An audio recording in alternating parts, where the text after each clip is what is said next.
নমস্কার, কেমন আছেন সবাই? দেবশ্রী আই কর্মকারের ছোট্ট একটি ব্লগে আপনাদের সবাইকে স্বাগত। আশা করি সবাই ভালো আছেন।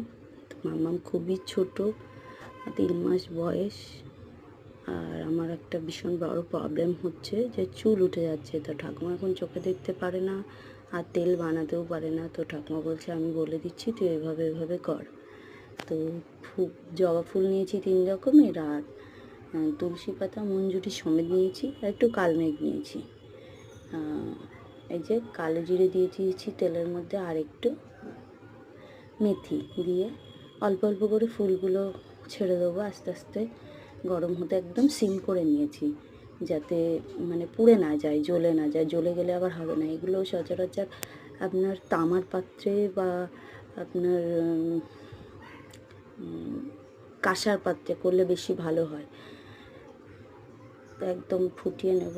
আর কালমেঘটা সবাই জানেন যে বাচ্চাদের খাওয়ায় কৃমির প্রবলেম হলে, তো এখানে চুলেও ব্যবহার করা যায়। তো এই যে আমার তেলটা হয়ে গেছে, আমি এবার সেঁকে নেবো। দেখুন কালারটা একদম অন্যরকম হয়েছে। সবাই ভালো থাকবেন, সুস্থ থাকবেন। নমস্কার।